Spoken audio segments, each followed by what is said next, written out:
Agora a gente vai discutir um pouquinho sobre, né, uma pequena revisão qualitativa de cálculo, aqui do cálculo limite derivada integral, bem qualitativo mesmo.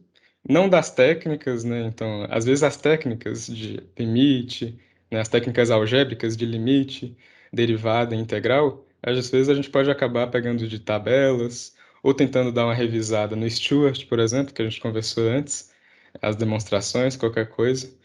Mas aqui é só para lembrar o que que é mesmo. E aí depois a gente fala um pouquinho dos conceitos de física e aí a gente finaliza. Primeiro, é, a primeira noção que a gente tem de limite, relembrando, é a de aproximar. Então, o limite dessa função aqui, limite de 2x menos 1, né? Limite de x tendendo a 4 de 2x menos 1. Normalmente a gente só substitui o x por 4, né, já que está se aproximando do 4. E aí, 2 vezes 4, 8, 8 menos 1, 7. Então, o limite dessa função de x tendendo a 4 daria 7. E a primeira noção, né, de que a gente prova que isso aqui é verdade seria de aproximar, né? Então, o x está se aproximando de 4. Deixa eu colocar de outra cor. Se o x está se aproximando de 4, então quer dizer que ele está se aproximando de 7. Essa seria a nossa noção intuitiva. Mas eu queria lembrar para vocês que eu acho muito interessante a discussão de como essa noção pode acabar dando errado, né? Então, a gente precisa, às vezes, de uma noção mais precisa. Por quê? Porque quando a gente fala que x se aproxima de 4, então f de x se aproxima de 7, esse aproximadamente pode significar qualquer coisa. Então, eh, o 1000, vamos colocar números aqui. O 1000 pode estar próximo de 7, ou de 4. O de 4. O 5 pode estar próximo. O 0 pode estar próximo. Então, essa definição, ela não é precisa. Ela não está em volta dos números que a gente quer. Então, a gente não sabe necessariamente se esse limite é verdadeiro ou não.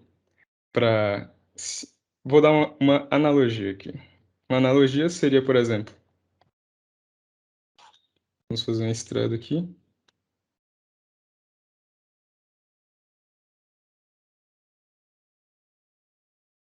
e colocar 100 quilômetros, 100 quilômetros, não, 100 metros. Vamos supor que nós estamos andando nessa estrada e aí ligamos para um amigo, alguém, e aí a pessoa fala para a gente que tem uma bomba no nosso caminho.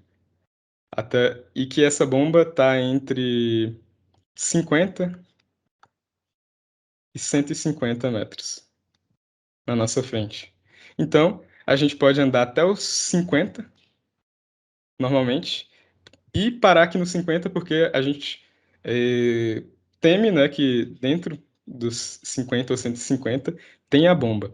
E aí a gente liga de novo para a pessoa e fala assim, é, passa alguma mais informação aí, porque a gente chegou aqui nos 50, né, não sabemos onde a bomba está. Porque a bomba pode estar em qualquer um desses lugares aqui, pode estar tanto perto dos 150, mais para frente um pouco do 100, perto dos 50. Então, a partir dos cálculos lá da pessoa, a pessoa faz mais cálculos e encontra um novo intervalo entre 90 e 110. Aí agora a gente então pode andar tranquilamente até o 90, sem medo de que a bomba esteja aí. E aí a gente pensa que pela média ou algo do tipo a bomba estaria então no 100. Mas aí a gente liga, né, para a pessoa que está fazendo os cálculos para saber onde a bomba está. A gente presume que pela média esteja no 100. E aí a pessoa refaz esses cálculos e restringe mais ainda esse intervalo da onde a bomba pode estar. E diz para a gente que a bomba está entre o 96 e o 97. Então, aí a gente anda até o 96, sabendo que a bomba está aí restringida por um intervalo bem pequeno. E aí, por isso que a noção intuitiva de aproximadamente, quando x se aproxima de 4, f de x se aproxima de 7. Essa, essa noção ela é imprecisa porque se a nossa vida dependesse disso, não daria muito certo, porque esse aproximadamente ele deixa uma margem de erro muito grande. Então, a nossa próxima fase para melhor entender a noção de limite seria restringir, né? Não aproximar, mas restringir em intervalos quanto menores possíveis, para a gente poder ter uma noção precisa de onde a bomba está, onde a nossa função, onde o nosso limite realmente existe. Então, no nosso caso aqui, a gente pensava, por média ou pela nossa noção intuitiva, de que o nosso limite estava em 100. Mas quando nós restringimos mais, de uma maneira mais formal, o local da bomba, estava num lugar diferente do que a gente tinha imaginado. Então, por isso que com a história, né, com o passar da história do cálculo, foi necessário, né, esses tipos de formalizações para poder, consequentemente, deixar mais precisa, as ideias matemáticas. Então, dá um exemplo dessa mesma função aqui que a gente estava conversando, né, 2x menos 1, se essa uma condição de que a função ela só possa diferir de 7 por, no máximo, 2 unidades. Então, quão próximo de 4, né, que é o nosso x tendendo a 4 aqui, deve estar x. Né? Qual vai ser a condição de x para que o 7, né, se difira de 2 unidades para cima ou para baixo. Então, vamos fazer essa conta aqui. 7 menos 2, 5. O nosso f de x é 2x menos 1, certo? 7 mais 2, 9. Então, era 2x menos 1, isso mesmo. Então, nossa função, nosso f de x, ele tem que cair aqui dentro, né, entre o 5 e o 9. Dentro desse intervalo aqui, dentro da nossa desigualdade. E aí a gente quer saber qual vai ser a condição de x para que esse f de x aqui, esse intervalo do f de x, seja satisfeito. Então, agora a gente trabalha aqui com a nossa desigualdade. A gente soma mais 1 em todos os membros.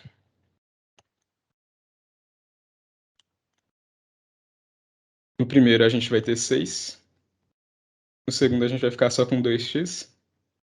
No terceiro a gente vai ficar com 10. Aí depois a gente pode dividir todos os membros também por 2.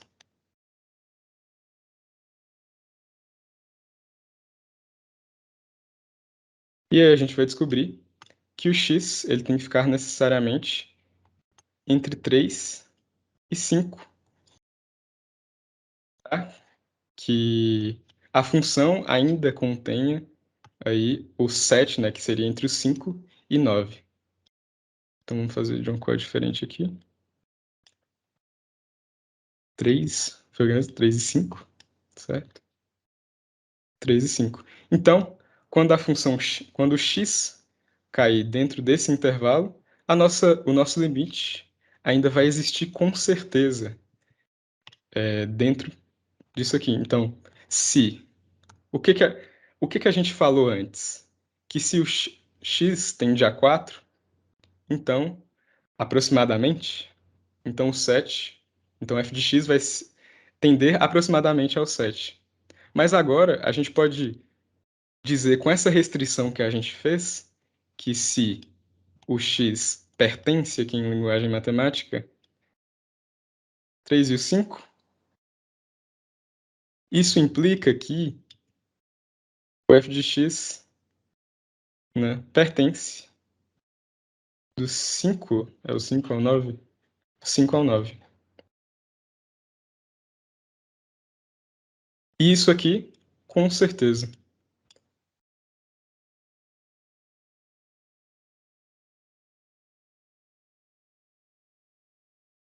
Então, Dessa forma, usando restrições, a gente consegue cada vez mais tornar a nossa definição de limite mais precisa. Então, a gente quer fazer restrições gerais de forma com que essa restrição aqui, a gente fez de 2 unidades, certo? 2 unidades para cima, para baixo aqui, e essa mesma condição aqui acabou indo para x. A gente quer que essas restrições sejam tão pequenas quanto a gente queira. Aí, se essas restrições gerais forem tão pequenas quanto nós queiramos, aí esse limite vai existir. Aí que entra, né, vou citar aqui rapidamente, não dá para a gente conversar muito mais sobre isso, mas é interessante que seria a definição precisa, ou a definição formal do limite, que seria a mesma coisa que a gente fez aqui antes, para essa analogia da bomba, ou para essas contas que a gente fez na desigualdade. Isso aqui que a gente fez é a definição formal de limite. A gente restringindo o nosso limite para que ele exista.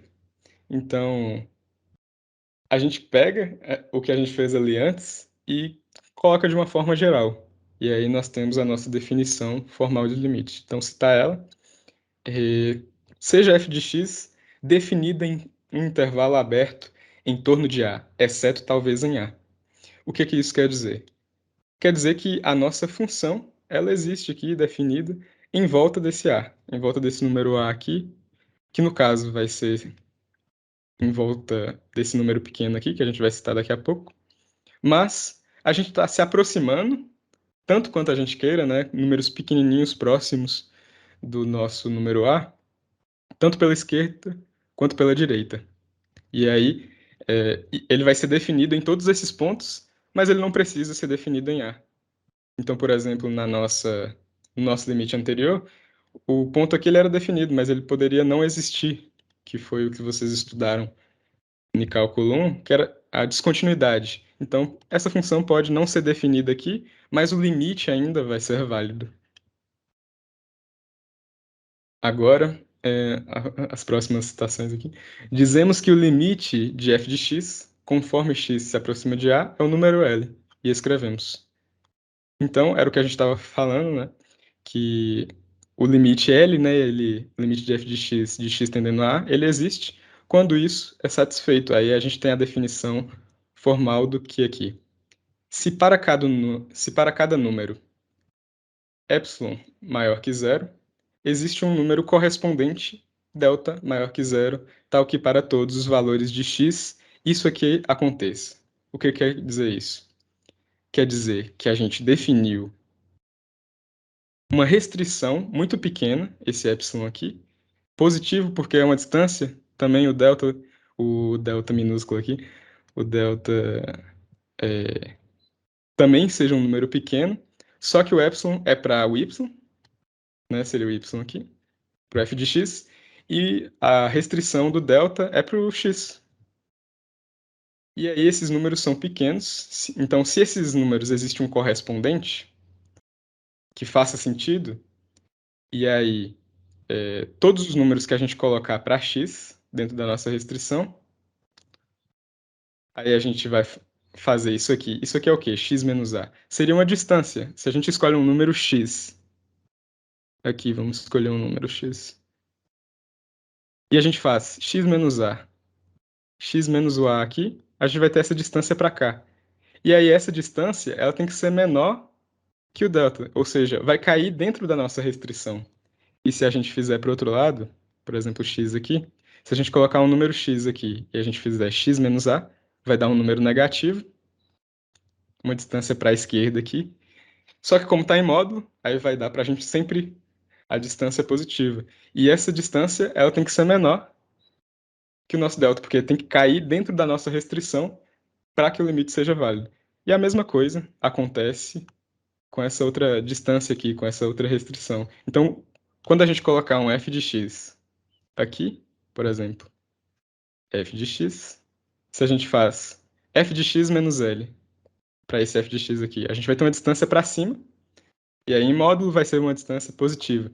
E aí essa distância tem que cair dentro da nossa restrição. Então quer dizer que está dando certo Aí a gente está encontrando a bomba que a gente tinha dito antes. Se a gente fizer o contrário para um f de x aqui, por exemplo, e a gente fizer f de x menos L, a gente vai encontrar um número negativo, porque está indo para cá. E aí, em módulo, esse número vai ser positivo. Aí a gente vai ter a distância positiva.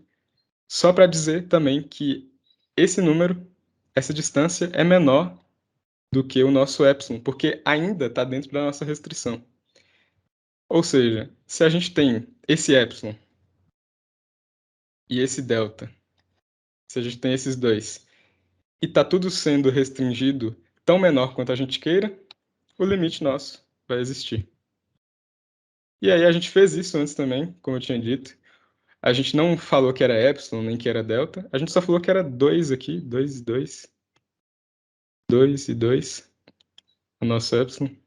E aqui acabou ficando 1 e 1, o nosso delta.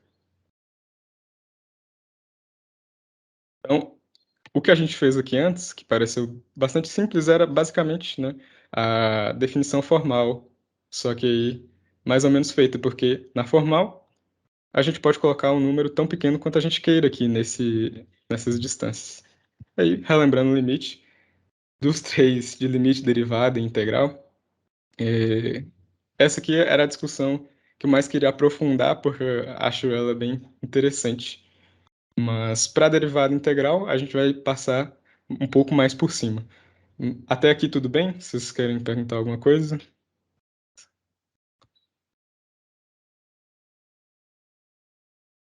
Diga. Deixa eu ver aqui. Alguém mandou alguma coisa? Carolina.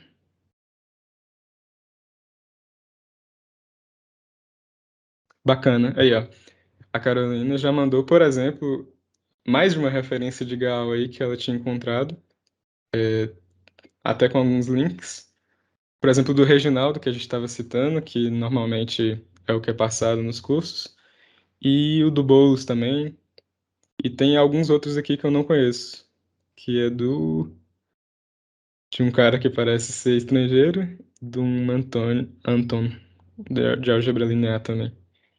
Que parecem ser livros só de álgebra linear, né? Enquanto do Boulos é só de geometria analítica. Só o do Reginaldo que parece ser de geometria analítica, e dos dois, né? Enfim, muito bom aí. Mais referências pra gente dar uma olhada. Então é isso para nossa definição de limite. E a gente vai ver uma aplicação dela aí depois na parte da física, quando a gente for conversar. E sobre derivada, gostaria de lembrá-los de que derivada está relacionada basicamente, né, com palavra-chave variação. Vamos lembrar disso para derivada. Derivada é basicamente variação, e para lembrá-los aqui um pouquinho, seria como se a gente pegasse, a gente quer uma inclinação, uma reta tangente a qualquer ponto de algum gráfico, e aí como é que a gente consegue essa reta? Como é que a gente consegue a inclinação dela? E aí vai ser a variação, como ela varia, no caso, basicamente.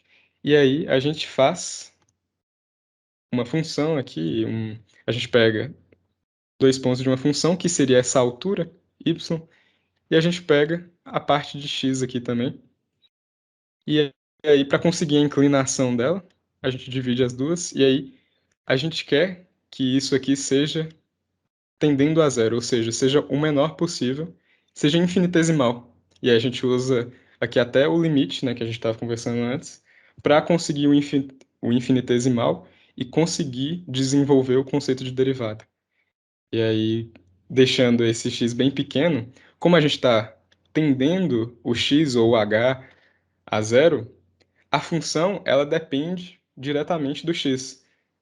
E como ela depende diretamente do x, é uma função de x, né? Então, ela depende do x basicamente. Como a gente está variando o x, a gente vai estar variando essa função. E quando a gente mandar ela para o zero, a gente vai conseguir a tangente e aí a variação. A mesma coisa acontece para a nossa definição de limite. A gente basicamente foca nas condições para conseguir o x, a condição do x. porque o que acontecer com x vai definir o que acontece com a f de x. E aí, por último, lembrando que qualitativamente também, integral,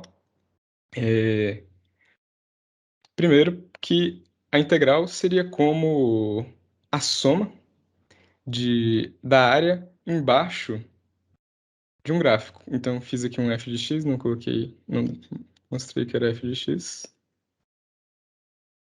que seria a integração, para lembrá-los novamente de que seria a área por baixo desse gráfico. Em contraposição, né, lembrando aí também do teorema fundamental do cálculo, que fala que a integração é o contrário da derivação. Por quê? Porque na integral a gente está somando todos esses retângulozinhos, tudo que está aqui embaixo, esses retângulozinhos embaixo da função, a gente, vamos dizer, a gente está somando eles.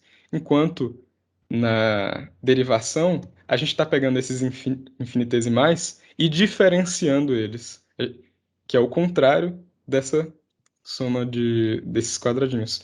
E aí, lembrando, né, desses retângulozinhos. E aí, lembrando, né, como é que a gente consegue essa área aqui? Essa aqui é uma área aproximada, porque a gente pegou cada um desses retângulos aqui, como é que a gente pode definir a área de cada um deles, pegando um só? Se a gente pega um só, a gente tem aqui os limites de integração, o último é o b e o primeiro é o a. A gente pega até onde a gente está integrando, que seria essa distância aqui, né, o b menos o a, aí a gente consegue isso. E aí, a gente está com um número limitado de retângulozinhos aqui, que seriam 13, se a gente contar aqui. E aí, para conseguir a base, né, como a gente está dividindo igualmente esses retângulozinhos, finjam que aqui é igual. A gente está dividindo igualmente, então a base de cada um desses retângulos é a nosso x total aqui, dividido pela quantidade de retângulos que tem. E aí seria o nosso ΔX, a base de cada um dos nossos retângulos. E a altura vai depender aí até onde vai a função f de x. Então, cada um, né, desses retângulozinhos tem uma altura. Então, por isso que a gente coloca f de xi. Porque esse primeiro aqui, quando a gente faz o f de x1, ele vai ter essa alturazinha. E o f que é correspondente ao valor do f de x, aproximadamente. E quando a gente faz isso para o f de x13, né, que o último, a altura dele vai corresponder aqui ao valor da função. Então, ela vai variando e a gente coloca no somatório, né, na soma das áreas desses retângulozinhos, esse i, ou seja, esse i vai de 1, né? O que quer dizer somatório aí? Também mais uma parte aí da matemática básica que não pode, essas coisas não podem acabar atrapalhando a gente na hora do entendimento da física ou mesmo qualitativo da matemática. Somatório. O que quer dizer esse sinal? A gente está somando a área de todos esses retângulozinhos. A gente vai do primeiro, i igual a 1, até o n. O n igual a 13. Então a gente vai soma todos até o 13. Então a gente vai substituindo aqui. O n é uma constante, né, igual eu tinha dito. E a gente soma a área de todos. A gente vai fazendo a área de cada um e soma tudo. Mas esse somatório, ele não é preciso. Porque vocês podem ver aqui, por exemplo, graficamente, tem espaçozinhos. Então a gente não vai ter precisamente a área embaixo desse gráfico. A gente vai conseguir somar perfeitamente com essa soma aqui, que seria chamada soma de Riemann. Deixa eu ver se eu consigo lembrar como escreve soma de Riemann. Soma de Riemann. Essa noção qualitativa de integral é a partir da soma de Riemann. Opa. A partir da soma de Riemann. E a gente tem essa soma aqui, que ela é parcial, ela não é completa, da área embaixo de um gráfico, ainda não é a nossa integral. Então, para a gente conseguir a nossa integral, a gente precisa fazer quadradinhos a gente pode fazer em cima também, porque a gente está aproximando. é, a gente está aproximando, então a gente pode fazer por cima esses retângulozinhos se a gente quisesse, por exemplo, e somar os retângulozinhos por cima aproximadamente. Mas esses retângulozinhos por cima nos dariam uma estimativa de uma área maior do que a gente quer. Então, a gente precisa dividir isso aqui o máximo possível, porque quanto menor for os nossos retângulozinhos, melhor a gente vai conseguir encaixá-los aqui dentro da função. Então, qual seria a quantidade, né, a quantidade, entre aspas, que melhor encaixaria uma área embaixo desse gráfico? Seria infinitos retângulozinhos. Infinito não é um número, né, mas infinitos retângulozinhos seria uma área perfeita embaixo desse gráfico. E aí a gente usa as nossas noções de limite, que é basicamente a soma que a gente já tinha feito antes desses retângulos. Ela está aqui, é a mesma soma, só que a gente está fazendo para infinitos retângulozinhos, né? O limite de quando n, né, o número de retângulos, vai para o infinito. E aí, esse símbolo aqui todo, para facilitar, a gente usa o símbolo da integral para, deixa eu colocar aqui, para definir isso aqui. Isso aqui é a mesma coisa que a integral. Aqui os nossos limites de integração de A até B. E aí, a gente chama isso, né, de integral de A até B da função de x, que é a função que a gente está querendo na área embaixo do gráfico, de d de x, que é o nosso infinitesimal, né, as nossas pequenas basezinhas. Então, aqui seria como base vezes altura, que, né, então, relembrando aí a nossa noção de integral. É como se fosse uma soma infinita de áreas de retângulozinhos embaixo de nossa função aqui quaisquer, né? Essa função aqui, né, em, no plano cartesiano, né, duas dimensões. Acho que, eu não sei se vocês têm cálculo até o cálculo 3, mas depois a gente vê mais integrais, né? Tipo, integral de volume, e aí essas noções aqui, elas vão se encaixando a mais. Então, essa foi nossa pequena revisão de, das noções qualitativas de cálculo, né? Limite, né? A gente quer restringir, derivada é variação para a gente, e integral é basicamente o contrário da derivação, e é a soma de infinitos retângulozinhos embaixo da nossa função aqui. Lembrando o que que é, basicamente. E aí, se quiser revisar também mais formalmente essas definições, pesquisar ou ver no livro do Stewart, né, Soma de Riemann, enfim, tá aí. Aí, se vocês tiverem alguma dúvida, podem me interromper aí, enfim, era isso para nossas noções de cálculo.